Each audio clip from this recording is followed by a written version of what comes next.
Hello परिंदों, कैसे हो आप लोग। आज के इस वीडियो में हम लोग बात करने वाले हैं मुक्तदूत खंड काव्य के जो नायक हैं। ठीक है, मुक्तदूत खंड काव्य जिसके बारे में लिखा गया है राजेंद्र प्रसाद जी ने लिखा है और उन्होंने महात्मा गांधी जी के बारे में लिखा है। उनके बारे में हम लोग उनका चरित्र चित्रण देखने वाले हैं। ठीक है, तो यहाँ से अक्सर क्वेश्चन बनता है और ये सबसे ज़्यादा इंपॉर्टेंट क्वेश्चन है और हर साल पूछा जाता है। ठीक है, तो आपको करना क्या है कि वीडियो को पूरा देखना है और इस वीडियो में मैं गारंटी के साथ कहता हूं आप जीवन से जुड़े हुई चीज़ों को आप समझेंगे। ठीक है, जो ज़िंदगी आप जी रहे हैं ना प्रेजेंट टाइम में, उससे जुड़ी हुई चीज़ों के बारे में आप समझेंगे और देखेंगे कि हम पहले कैसे थे और हम आज किस प्रकार से रह रहे हैं, किस प्रकार से कर रहे हैं। तो मैं हाथ जोड़ के विनती करता हूं कि इस वीडियो को पूरा देखना, बहुत कुछ सीखने को मिलेगा। ठीक है, मुझे फ़र्क नहीं पड़ता आप क्या करो, लेकिन इस वीडियो को जब आप पूरा देखोगे ना तो आप जीवन के हर एक्सेप्ट को, है ना, एस्पेक्ट को समझोगे। ठीक है, जीवन की गहराई के अंदर जाओगे, दूसरे के जीवन से कुछ सीखने का प्रयास करोगे और ये प्रयास आप लोगों के लिए बहुत फ़ायदेमंद होगा क्योंकि ये बोर्ड एग्जाम के लिए बहुत ही ज़्यादा इंपॉर्टेंट है। ठीक है, तो चलिए शुरू करते हैं बिना देर किए हुए। तो हाँ, आप लोग जल्दी से चैनल को सब्सक्राइब कर लीजिए और वीडियो को लाइक कर दीजिए। कोई लाइक नहीं करता है ना, तो जल्दी से आप वीडियो को लाइक कर दीजिए। अब हम लोग शुरू करते हैं। हेलो परिंदों, कैसे हो आप लोग। बढ़िया, ठीक ठाक, अच्छे। अधिकतर बच्चों का कमेंट था कि सर मुक्तिदूती खंड काव्य पढ़ा दीजिए। ठीक है, तो देखो जो मुक्तिदूती खंड काव्य है उसको महात्मा गांधी जी ने लिखा था। किसने? महात्मा गांधी जी ने। और आप लोग महात्मा गांधी जी के बारे में बहुत कुछ जानते हो। ठीक है, तो इसमें से अगर क्वेश्चन बने तो आप लोग इसको आसानी से कर सकते हो। ठीक है, देखो ये कितना इम्पोर्टेंट है। सबसे ज़्यादा इंपॉर्टेंट देखो 2011, 12, 13, 14, 15, मतलब ये लगातार कंसिस्टेंट ये पूछा ही जाता है। ठीक है, देखो क्वेश्चन 4 तरह से पूछा जाता है। ठीक है, जवाब आंसर एक ही है लेकिन ये क्वेश्चन 4 क्यों, 5 तरीके से, 1, 2, 3, 4, 5 तरीके से पूछा जाता है। ठीक है, तो आज हम लोग इस वीडियो में पर्सनली यही जानेंगे कि मुक्तिदूती खंड काव्य के जो नायक हैं महात्मा गांधी का अपन लोग चरित्र चित्रण जानेंगे। ठीक है, तो इस वीडियो को देखने के बाद आपको ये पूरा बहुत क्लियर हो जाएगा और ये आपको अब हमेशा के लिए याद रहने वाला है। ठीक है, अब आप कभी इसे भुला नहीं पाओगे। ठीक है भैया, चलो देखते हैं अब आगे क्वेश्चन का आंसर क्या बोलता है कि डॉक्टर राजेंद्र मिश्र द्वारा रचित, ठीक है, जो मुक्तिदूत है, क्या है, जो मुक्त दूत है वो किसके द्वारा रचित है, किसके द्वारा लिखित है, तो उसको लिखा है डॉक्टर राजेंद्र मिश्र ने। ठीक है, तो डॉक्टर राजेंद्र मिश्र द्वारा रचित मुक्तदूत नामक खंड काव्य से महात्मा गांधी के पावन चरित्र का वर्णन है। ठीक है, यानी कि मुक्तदूत के अंदर किसका वर्णन है, तो है महात्मा गांधी का। याद रखना इस चीज़ को। ठीक है, भूल मत जाना बच्चे कि मस्ती करने लगो, इधर उधर करके आप लोग भूल जाओ। ठीक है, किसका वर्णन है, पावन चरित्र का वर्णन है। ठीक है, गांधी जी इस खंड काव्य के नायक हैं। गांधी जी क्या हैं, इस खंड काव्य के नायक हैं, परंतु काव्य के आधार पर महात्मा गांधी के चरित्र की विशेषताएं इस प्रकार हैं। ठीक है, जो मुक्तदूत के जो नायक हैं वो कौन है, वो गांधी जी हैं। कौन है, गांधी जी हैं। लेकिन ये जो काव्य है, इस काव्य के आधार के उनके चरित्र की विशेषताएं क्या हैं, निम्न प्रकार से हैं या इस प्रकार से हैं। पहला बताया जाता है कि गांधी जी दिव्य पुरुष है। ठीक है, इसमें लिखा गया दिव्य पुरुष। दिव्य पुरुष मतलब कवि ने गांधी जी को ईश्वर का अवतार बताया है। ठीक है, कवियों ने क्या बताया है, गांधी जी को ईश्वर का अवतार बताया है। ठीक है, फिर देखो भारत में अंग्रेजों के अत्याचार बढ़ जाने पर देश को स्वतंत्र कराने के लिए परमात्मा ने महात्मा गांधी जी के रूप में जन्म लिया था। ठीक है, इस खंड काव्य में क्या बताया जा रहा है कि महात्मा गांधी ईश्वर का एक अवतार हैं और भारत के अंदर, ठीक है, कहाँ के लिए अवतार हैं, भारत के अंदर। भारत के अंदर जब अंग्रेजों का अत्याचार ज़्यादा बढ़ गया था तो परमात्मा खुद यहाँ पर जन्म लिए हैं, वो भी गांधी जी के रूप में। ठीक है, इस प्रकार मुक्तदूत के नायक महात्मा गांधी साधारण पुरुष ना होकर के दिव्य पुरुष हैं। ठीक है, अब बिल्कुल सही बात है। ठीक है, महात्मा गांधी जी साधारण पुरुष ना होकर के कौन है, वो एक दिव्य पुरुष हैं। क्लियर है, दिव्य पुरुष। चलिए, सबसे पहला पॉइंट आएगा आपका दिव्य पुरुष, यानी कि गांधी जी एक प्रकार के दिव्य पुरुष हैं। ठीक है, चलिए सेकेंड पॉइंट क्या आता है? सेकेंड पॉइंट आपका आता है हरिजनों द्वारक। हरिजनों का मतलब होता है दलितों। हरिजन शब्द आप लोगों ने सुन रखा होगा, है ना, गांव की तरफ वो ये वर्ड बहुत चला करता है, पहले हम लोग भी सुने हरिजन, ठीक है। हरिजन एक बहुत पहले शायद मैंने सुन रखा था, हरि मतलब होता है भगवान और जन मतलब होते हैं लोग, है ना, जो भगवान के बहुत करीब रहने वाले लोग को बोलते हैं हरिजन, ऐसा कुछ करके, है ना। ये सही है कि नहीं ये सब आप लोग ना समझ सकते हो। चलो आगे देखो जहाँ तक है, तो हरिजनों द्वारक मतलब कि गांधी जी असहाय और दलितों के सहायक थे, ठीक है। जिनके पास कुछ नहीं था, जो लोग असहाय थे, ठीक है, और जो दलित थे, ठीक है, जिन पर कोई ध्यान नहीं देता था, इन दलितों पर लोग क्या करते थे? इन दलितों पर लोग अत्याचार करते थे, ठीक है। तो वो इनके क्या थे? इनके सहायक थे, ठीक है।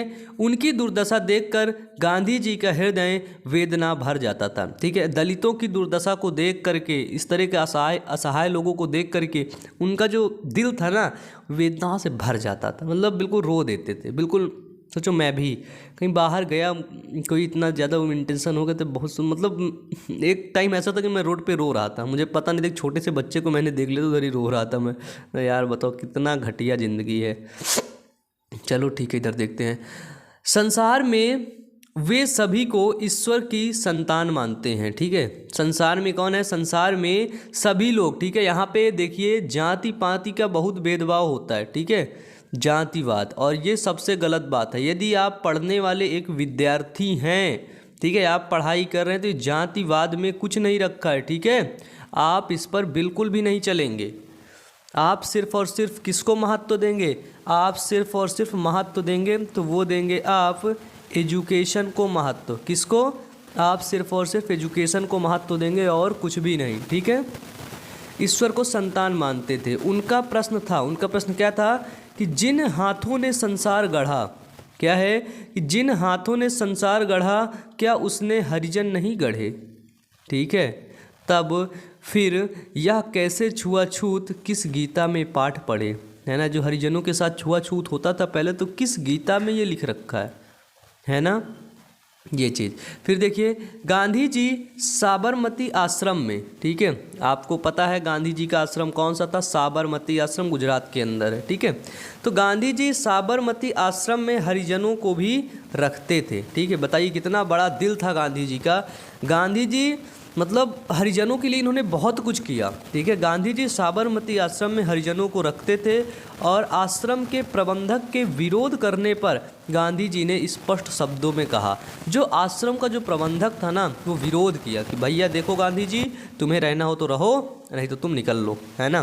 तो गांधी जी ने उनका विरोध करते हुए कहा कि मैं घृणा द्वेष का यह आंधी ना चलने दूंगा ना चलाऊंगा, ठीक है। ये जो घृणा है ना हरिजनों के प्रति, मैं ना इसको चलने दूंगा और ना मैं इसे चलाऊंगा, या तो खुद ही मर जाऊंगा या इसको मार भगाऊंगा। सोचो, ये लाइन बहुत बड़ी स्टेटमेंट है। मुझे लगता है कि आज वर्ल्ड की, ठीक है, इंडिया का सबसे बड़ा स्टेटमेंट है गांधी जी का ये। सोचो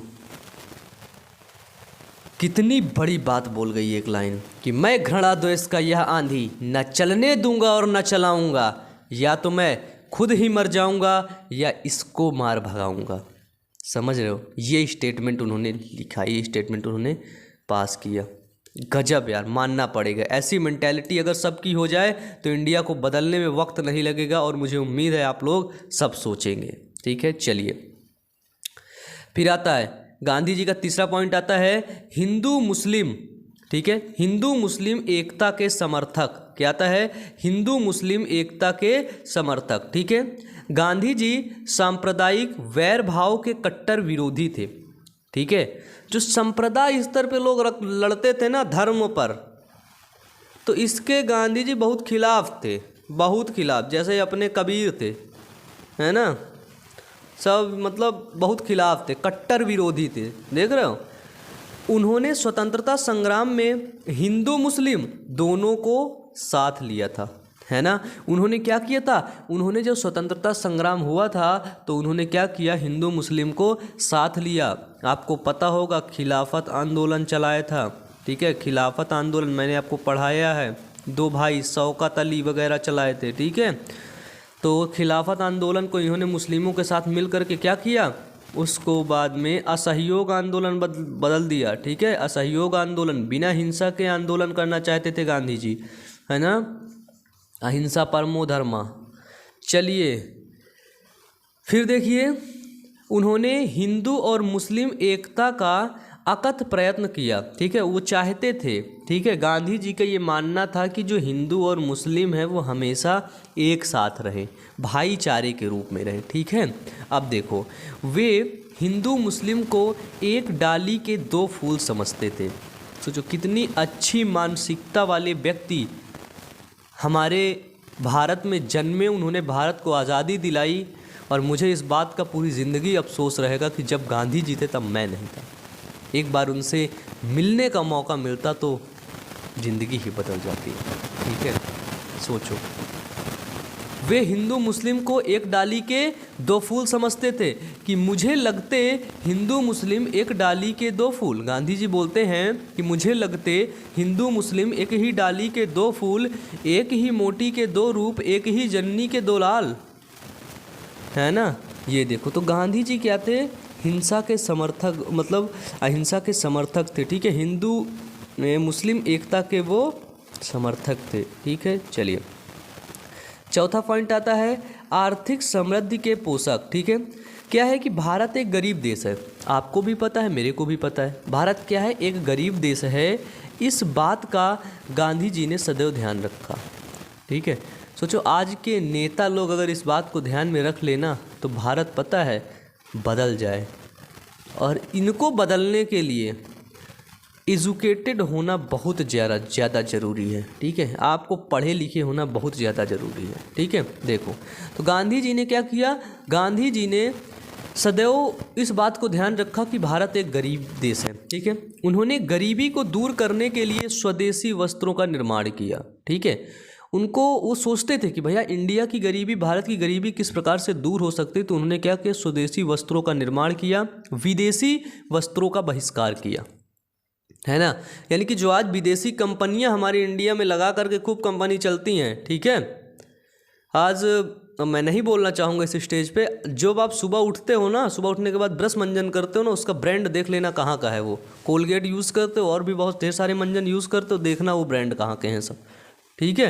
तो उन्होंने क्या किया, गांधी जी पहले से चाहते थे कि ये जो स्वदेशी चीज़ें हैं ना, इनको अपनाओ, स्वदेशी अपनाओ, देश बचाओ। एक ये कथन आप लोगों ने सुन रखा होगा, क्या सुन रखा होगा, स्वदेशी अपनाओ देश बचाओ, ठीक है। और अगर आप स्वदेशी चीज़ों का यूज़ करेंगे, ठीक है, मेड इन चाइना यूज़ करेंगे, प्रॉफिट किसको जा रहा है, चाइना को जा रहा है। अगर आप इंडिया के सामान को यूज़ करेंगे तो किसको प्रॉफिट जाएगा, इंडिया को जाएगा। अगर आप स्वदेशी अपनाएंगे तो जाहिर सी बात है हमारा देश बचेगा, ठीक है। फिर देखो, खादी एवं चरखे को प्रोत्साहन, सादा जीवन और उच्च विचार की प्रेरणा दी। गांधी जी की ये सबसे बड़ी बात है और मुझे आज भी याद है, सादा जीवन उच्च विचार, ठीक है। ये बहुत बड़ी लाइन है, ज़िंदगी में आपको बहुत कुछ सिखा करके ज़िंदगी में आपके लिए जो आगे जाने के लिए ना दरवाजे खोल देगी। सादा जीवन उच्च विचार, मैंने इस चीज़ को फॉलो किया, मैंने इस चीज़ को बहुत ज़्यादा मतलब देखा, मैं इस चीज़ को अपने जीवन में इम्प्लीमेंट करता हूँ। और पता है, मैं कभी कभी जैसे कोई मीटिंग वगैरह हुआ, जैसे ज़्यादा मतलब प्रोफेशनली मीटिंग नहीं, ऐसी मीटिंग हो तो उधर मैं लोअर वगैरह पहन के, ऐसे ही चप्पल पहन के, स्लीपर पहन के ऐसे ही चला गया, है ना।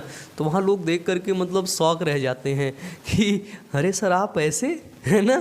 तो मतलब मैं उन्हें फिर प्यार से बताता हूँ, देखो कपड़े में कुछ नहीं रखा है ना, जीवन आपका सादा होना चाहिए और विचार आपके नेक होने चाहिए, अच्छे होने चाहिए, ठीक है। भेदभाव, ईर्ष्या, कपट, छल कपट, ये सब चीज़ों से आपको दूर हटना पड़ेगा, तभी आप अपने जीवन में आगे जा सकते हो, ठीक है। फिर देखो, मादक द्रव्यों का त्याग, गांधी जी का साफ मानना था मादक द्रव्यों जो आज बड़े लोग शौक से पीते हैं ना, बहुत ख़राब चीज़ है, ठीक है। मादक द्रव्यों का त्याग आदि अनेक प्रयत्न किया गांधी जी ने, ठीक है।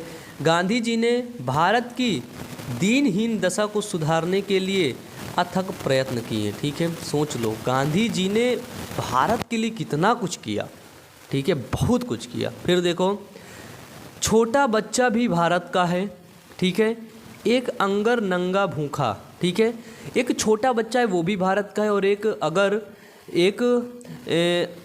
जो है अगर नंगा भूखा भी है तो गांधी जी को चैन कहाँ होगा, वह भी सो जाएगा भूखा, है ना।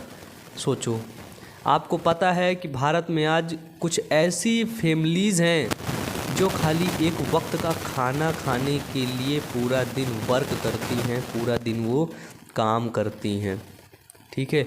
और अगर एक दिन भी उनके लिए फैक्ट्रियां या कुछ भी बंद हो गई तो सोचो, सिर्फ वो परेशान होते हैं कि हम आज का खाना क्या खाएंगे, है ना। आप लोगों के रहने के लिए पूरी प्रॉपर व्यवस्था है, ठंडी में ओढ़ने के लिए कपड़े, लेकिन उन फैमिली के लिए खाना खाने के लिए ना सोचना पड़ता है। यार सच बताऊं, आप लोग आज आप लोगों के अंदर एक आगे चलने का, कुछ करने का एक जुनून है, एक जोश है, ठीक है। और मुझे उम्मीद है कि ये जोश आपका एक दिन बहुत जल्दी पूरा होगा, ये जुनून आपका बहुत जल्दी पूरा होगा और आप बहुत पैसे कमाओगे, ठीक है। और नहीं कमाना तो बताना, मैं आपको ट्रिक बताऊंगा पैसे कमाने की, ठीक है। तो यार जब पैसे कमा लेना ना, तो यार इतने बड़े आदमी मत बन जाना कि जब आप कार से निकल रहे हो और बगल में कोई गरीब भूखा सो रहा हो, कोई गरीब भूखा बैठा हो और आप उसी तरह चले जाओ। नहीं, कभी मत करना यार ऐसे। थोड़ा सा उन पर भी ध्यान देना, ठीक है।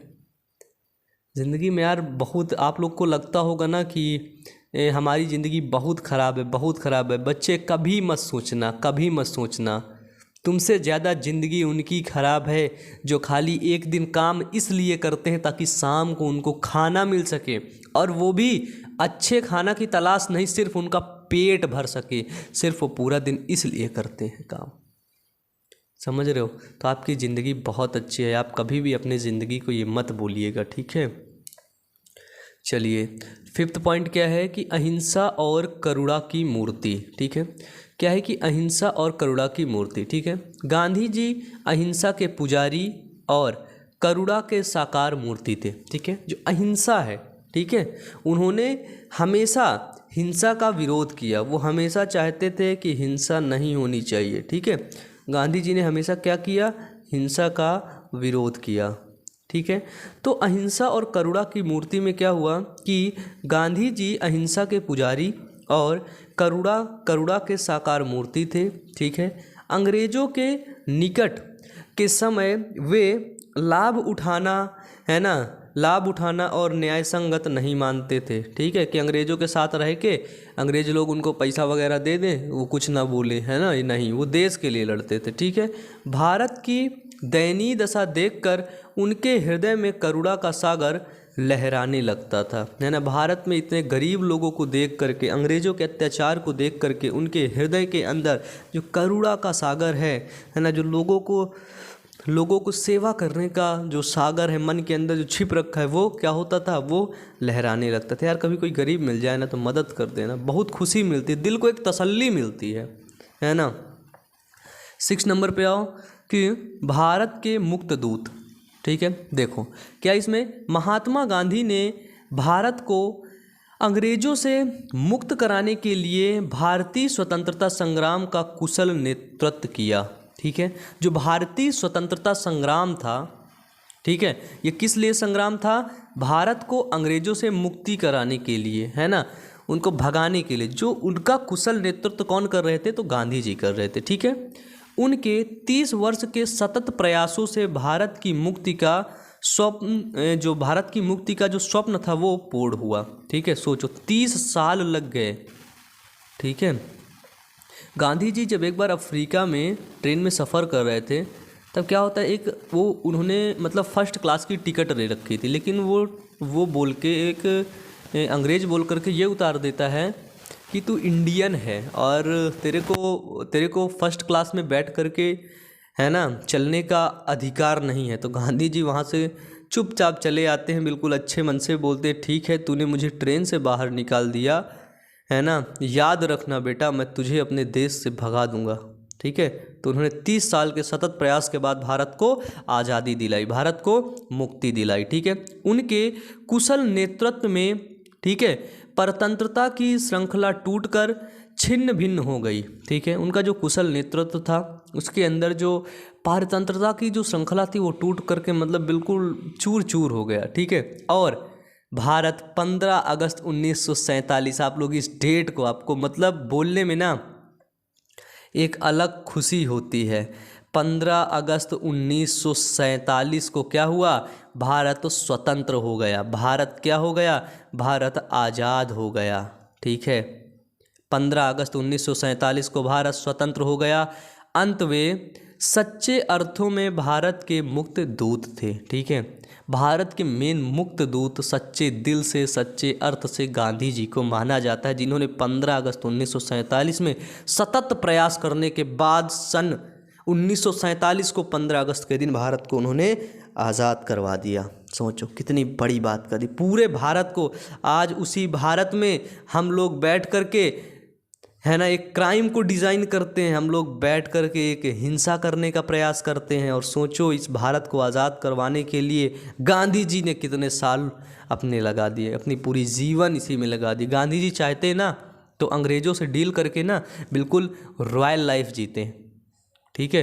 रॉयल लाइफ का मतलब आप समझ रहे हो, बिल्कुल रॉयल ज़िंदगी, लेकिन उन्होंने ये नहीं किया, ठीक है। ये होता है एक सच्चा देशभक्ति का जुनून।